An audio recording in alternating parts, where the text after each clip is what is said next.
Genesis chapter 22, let us read verse 2. ஆதியாகமம் 22வது அதிகாரம் 2வது வசனம். Then he said, take now your son, your only son Isaac, whom you love, and go to the land of Moriah, and offer him there as a burnt offering on one of the mountains of which I shall tell you. அப்பொழுது அவர், உன் புத்திரனும் உன் ஏகசுதனும் உன் நேச குமாரனுமாகிய ஈசாக்கை நீ இப்பொழுது அழைத்துக் கொண்டு மோரியா தேசத்துக்கு போய் அங்கே நான் உனக்கு குறிக்கும் மலைகள் ஒன்றின் மேல் அவனை தகன பலியாக பலியிடு என்றார். This was such a sad message from God. இது தேவனிடத்திலிருந்து வந்த சோகமான செய்தி. Should I kill my one and only son with my own hands? என்னுடைய ஒரே மகனை என்னுடைய சொந்த கைகளினால் நான் கொல்லணுமா? This was, I'm sure, very demotivating for Abraham. இது ஆபிரகாமை மிகவும் வருத்தப்பட செய்திருக்கும். But verse 3 we read that Abraham rose up early in the morning and started his journey. ஆனால் 3வது வசனத்தில் நாம் வாசிக்கிறோம், ஆபிரகாம் அதிகாலையில் எழுந்து தன்னுடைய பிரயாணத்தை தொடங்கினார் என்று. We had to face that same test. அப்படிப்பட்ட சோதனையை நாம் சந்திக்க நேர்ந்தால், we will put all the bed sheets and sleep. Lord, I don't want to do this, please, not me. நம்ம பெட்ஷீட்டை இழுத்து போத்திட்டு தூங்கி இருப்போம். ஆண்டவரே, என்னால இதெல்லாம் செய்ய முடியாது. Even if Sarah comes and wakes up, you'll say, oh no, I heard some bad news. I need some time to actually process that, so please don't disturb me, I'm totally depressed. ஒருவேளை சாராவே வந்து உங்களை எழுப்பி இருந்தாலும், நிறுத்துமா, நான் ஒரு மோசமான விஷயத்தை கேள்விப்பட்டேன், அதை முதல்ல ஜீரணிச்சுக்கிறேன்னு சொல்லிருப்போம். Abraham did not go into depression. Abraham எந்த விதமான மன அழுத்தத்துக்கும் ஆளாகல. These days for very small things we are getting depressed. இந்த காலத்துல சின்ன விஷயத்துக்கெல்லாம் நம்ம மனம் சோர்ந்து போகிறோம். Someone says a bad word about you, your whole day is doomed. யாராச்சும் உங்களை பத்தி தப்பா பேசிட்டா அந்த நாளே உங்களுக்கு இருண்டு போயிடும். You get a bad thought, negative thought, your whole day is spoiled. ஏதாச்சும் ஒரு தவறான எண்ணம் உங்களுக்கு வந்துச்சுனா அந்த நாளே உங்களுக்கு வீணாயிடும். But Abraham very clearly heard from the Lord that he needs to offer his son as a burnt sacrifice. ஆனால் ஆபிரகாம் தன்னுடைய சொந்த குமாரனை தேவனுக்கு பலியாக செலுத்த வேண்டும் என்று தெளிவாக கேட்டார். Abraham was ready. ஆபிரகாம் தயாராக இருந்தார். What was his age? அவருடைய வயது என்ன? What was his age? What was Abraham's age? அந்த நேரத்தில் ஆபிரகாமின் வயதுதான் என்ன? Above 100 years. 100 வயசுக்கு மேல. These days above 100 years people are on the bed, everybody around them trying to serve them and help them and assist them. இந்த காலத்துல 100 வயசுக்கு மேலான எல்லாரும் கட்டிலே படுத்திருக்காங்க.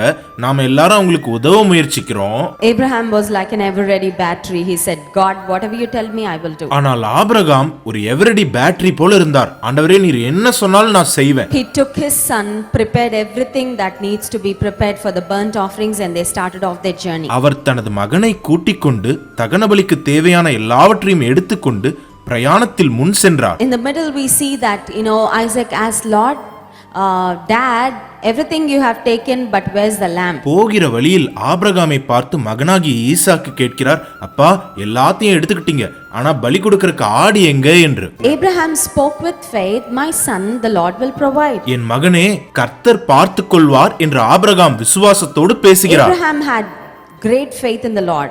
ஆபிரகாம் கர்த்தர் மீது மிகுந்த விசுவாசம் வைத்திருந்தார். Let's read verse 10. 10வது வசனத்தை வாசிப்போம். And Abraham stretched out his hand and took the knife to slay his son. பின்பு ஆபிரகாம் தன் குமாரனை வெட்டும்படிக்கு தன் கையை நீட்டி கத்தியை எடுத்தான். But the angel of the Lord called to him from heaven and said, Abraham, Abraham. So he said, here I am. அப்பொழுது கர்த்தருடைய தூதனானவர் வானத்திலிருந்து, ஆபிரகாமே, ஆபிரகாமே என்று கூப்பிட்டார்.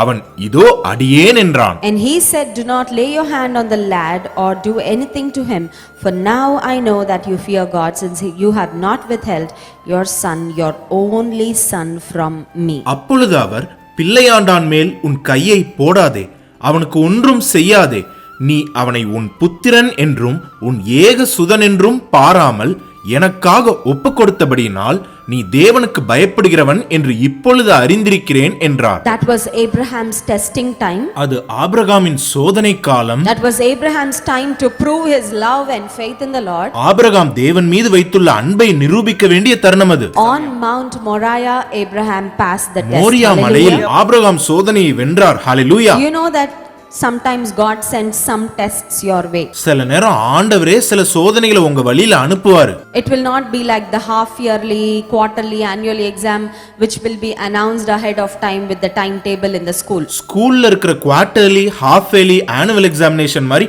டைம் டேபிள் போட்டு அந்த டைம் டேபிள் படி அது வராது. Your test will come suddenly. உங்கள் சோதனை திடீரென வரும். Sometimes it's not even announced prior. நமக்கு முன்னமே தெரியாது. You don't even know it ahead of time. இப்படி நடக்கும்னு முன்கூட்டியே நமக்கு தெரியாது.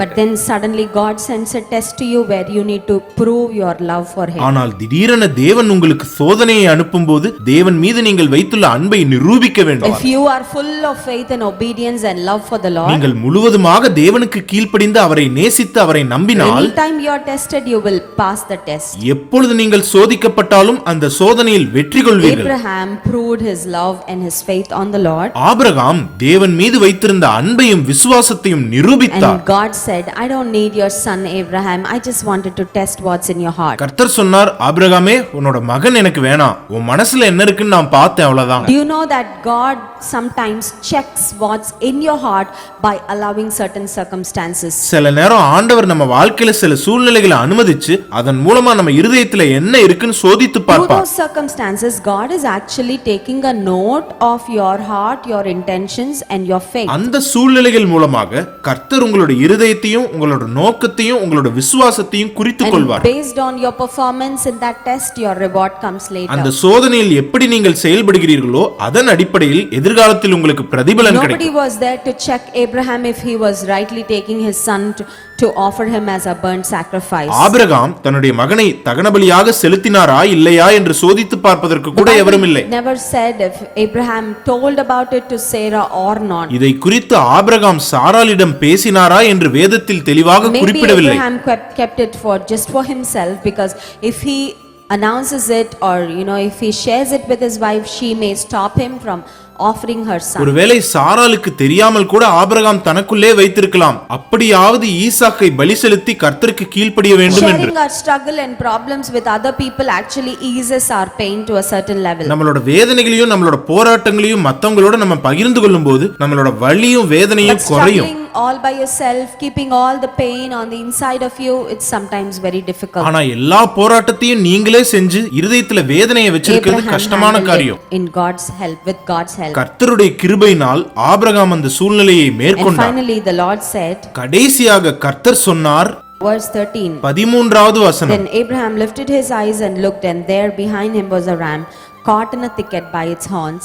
So Abraham went and took the ram and offered it up for a burnt offering instead of his son. Abraham தன் கண்களை ஏறெடுத்து பார்க்கும்போது இதோ பின்னாக புதரிலே தன் கொம்புகள் சிக்கிக் கொண்டிருந்த ஒரு ஆட்டுக்கடாவை கண்டான்.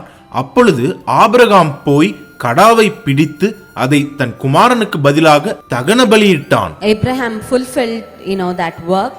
He gave a burnt offering to the Lord on Mount Moriah. Abraham தன்னுடைய வேலையை செய்து முடித்தார். அவர் கர்த்தருக்கு மோரியா மலையிலே ஒரு தகன பலியை செலுத்தினார். Abraham was not just happy celebrating that moment, but he offered the burnt offering to the Lord and honored God. Abraham அந்த நேரத்தில் கொண்டாட மாத்திரம் செய்யாமல் கர்த்தருக்கு தகன பலியை செலுத்தி கர்த்தரை கனப்படுத்தினார். And Abraham named that place Jehovah Jireh. அந்த இடத்தை ஆபிரகாம் யெகோவா ஈரே என்று பெயரிட்டார். Means the Lord will provide. அப்படி என்றால் கர்த்தர் பார்த்துக் கொள்வார். Was there a time in your life where you said, I don't have the resources right now, I don't know what to do right now, but I know Jehovah Jireh? உங்க வாழ்க்கையில எப்பயாச்சு எனக்கு நிறைய தேவைகள் இருக்கு, இப்ப என்ன பண்றதுன்னே எனக்கு தெரியல, ஆனா யெகோவா ஈரே என் கூட இருக்கிறார்னு சொல்லிருக்கீங்களா? Jehovah Jireh, that means truly you are a son of Abraham, you are a man and a woman of faith. நீங்கள் யெகோவா ஈரே என்று சொல்வீர்களானால் உண்மையாகவே நீங்கள் ஆபிரகாமின் சந்ததியாராய் விசுவாச சந்ததியாராய் இருக்கிறீர்கள். God means to live by faith. தேவனுடைய பிள்ளையாய் வாழ்வது என்றால் விசுவாசத்தினால் வாழ்வது. It means to totally depend on the Lord for your needs.